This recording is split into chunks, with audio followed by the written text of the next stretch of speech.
बोलो जयकारा बोल मेरे श्री गुरु महाराज की। गुरुमुखो, जो सेवक भक्ति के गहरे भेदों से अनभिज्ञ है, कभी कभी बोलकर संसारियों के वहाँ आडंबर देखकर उन्हें सुखी और शांत समझने लगते हैं।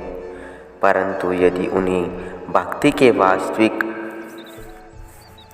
आनंद का अनुभव हो जाए कि भक्ति मार्ग के सादा जीवन में अपार सुख और अथाह शांति समाई हुई है, तो फिर उन्हें संसारी आडंबर बिल्कुल फीके प्रतीत होंगे। तृप्ति वही है जिसके पास संतोष है, न कि जिसके पास अधिक धन है। सच्चा सेवक शारीरिक क्रिया पर अधिक समय नष्ट नहीं करता। उसे तो यही लगन रहती है कि अधिक से अधिक समय सेवा में व्यतीत हो। हे मेरे मालिक, मुझे शारीरिक इच्छाओं से मुक्ति कर दो, ताकि मैं आठों याम आपकी सेवा में संलग्न रहूं। सांसारिक पदार्थ जमा करके अपने आप को भाग्यशाली समझना नादानी है। भाग्यशाली तो वह है जिसके पास सच्चा धन हो। सच्चा धन महापुरुषों ने भक्ति का धन फरमाया है। इसलिए भक्ति धन इकट्ठा करने का प्रयत्न करो। सांसारिक सुख, इंद्रियों, रस और मायावी सामानों की कीमत महापुरुषों ने एक कौड़ी डाली है। यदि हीरे जैसा अनमोल जन्म मनुष्य तुच्छ पदार्थों और क्षणभंगुर सुखों को हासिल करने में गंवा रहा, तो बहुत गलती कर रहा है। इसलिए ऐसे अनमोल हीरे जन्म को मालिक की अनमोल भक्ति में लगाना चाहिए। जिन्होंने भक्ति रस का पान नहीं किया, उन्होंने मनुष्य जन्म ही व्यर्थ गंवाया। मन का कुछ भरोसा नहीं, इसलिए महापुरुष चेतावनी देते हैं कि शुभ कार्य करने में देर नहीं करनी चाहिए। जो कल करना है वह आज ही कर लो। जब तक देह का अभिमान है, तब तक दुख सुख भी साथ होंगे। जब तक हृदय पाचन वह निर्मल न हो, पाप मूल सहित विनष्ट न हो, मनमति का विनाश न हो, तब तक मालिक से धैर्यपूर्वक कृपा की याचना करते रहो। हे मन, कठिनाई के समय तूने वचन दिया था कि अमुक कार्य आगे के लिए नहीं करूँगा।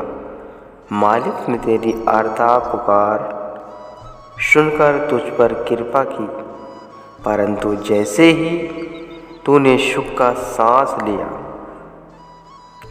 कि अपने किए वचन को भूल गया, ऐसे ही वचनबद्ध न होने के कारण तू भगवान को रुष्ट कर लेता है और फिर दुखों के गर्त में जा गिरता है।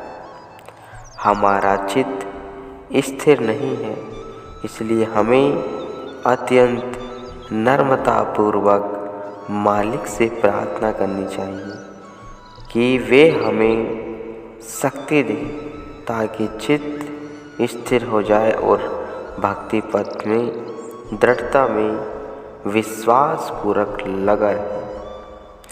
शरीर के सुख, आराम वह आलस्य में समय व्यर्थ न गवाओ, बल्कि तन मन सेवा में जुटा दो, ताकि मन को व्यर्थ बातें सोचने का अवसर ही न मिले।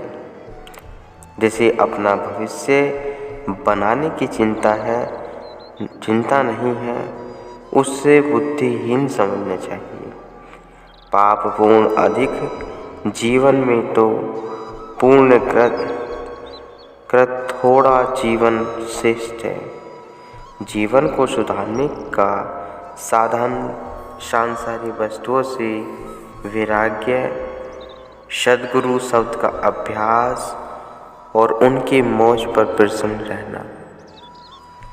सदैव ऐसे नियमों का पालन करो जो सदा तुम्हें स्वस्थ रखें। न कि अधिक भोजन करो, न भूखे रहो, न बहुत नींद करो, न अधिक जागरण करो, न अधिक बोलो और न बिल्कुल चुप रहो। मध्यगामी मार्ग की प्रकृति अपनाओ। तुम समझते हो कि संबंधों का तुम्हारे साथ मोह, परंतु गलत समझते हो। इनका मोह तो स्वार्थ है, स्वार्थ से है। जब तक स्वार्थ पूर्ण नहीं होगा तो एक क्षण भी तुम्हें भूल जाएंगे। मृत्यु उपरांत मेरे संबंधी मेरे लिए मेरी पूंजी में से कुछ करेंगे। तुम यह विचार छोड़ दो। अभी अपने हाथों से ही कुछ परमार्थ कार्य करना है तो कर लो, न तो तुम्हारे बाद तुम्हारे लिए दूसरे भी कुछ न करेंगे।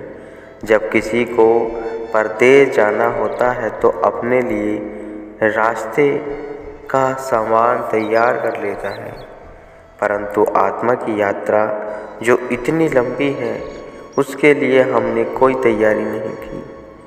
उस यात्रा के लिए हमें नाम, सेवा और भक्ति का सामान साथ लेना चाहिए। यदि अभी से भजन अभ्यास की प्रकृति न बनाई और शरीर निर्मल हो गया तो क्या करोगे? इसलिए अभी यह स्वभाव बना लो कि बिना किसी अनुपस्थिति के प्रतिदिन कुछ समय भजन अभ्यास में अवश्य दिया करो, ताकि बाद में कोई कठिनाई न हो। इस झूठे यौवन के सौंदर्य का अभिमान न करो, क्योंकि देख भी रहे हो कि कई युवा अवस्था में ही खाली हाथों जा रहे हैं। जो गुण तुम्हें सद्गुरु के निकट ले जाते हैं उनमें उन्नति कर रहे हो या नहीं, ऐसा ध्यान रखना चाहिए। यह विश्वास करो कि तुम्हारा प्रत्येक कर्म तुम प्रभु देख रहे हैं और वे उत्तम न्यायकारी हैं, पक्षपात नहीं करेंगे। पाप करके पश्चाताप करना और फिर दोबारा वही पाप करना अपने को धोखा देना है। मालिक तुम्हारे कर्मों का लेखा करेंगे, इसलिए ऐसे कर्म न करो कि उस समय लज्जित होना पड़े। यह सदा याद रखो कि मालिक की दरगाह में प्रत्येक अपने कर्मों का स्वयं उत्तरदायी, कोई दूसरा आपके स्थान पर जिम्मेदार न होगा। इसलिए ऐसे कर्म न करो कि जिसका परिणाम दुखदायी हो। दिल को करो साफ, मालिक करेंगे माफ। हमारे अवगुण ही हमारे लिए नरकाग्नि की लकड़ी हैं, इन्हें यहाँ समाप्त करना चाहिए। हमें स्वयं से अन्याय कराते हैं और जब भक्ति को माया पर न्यौछावर करते हैं। आलसी और भोगी मत बनो, परंतु पुरुषार्थ एवं योगी बनो। बुद्धिमान उससे समझो जो सद्गुरु के आगे अनजान बनकर रहता है। अपने धर्म के लिए कष्ट सहन कर लोगों तक प्रसन्नता प्राप्त होगी। गुरुमुख को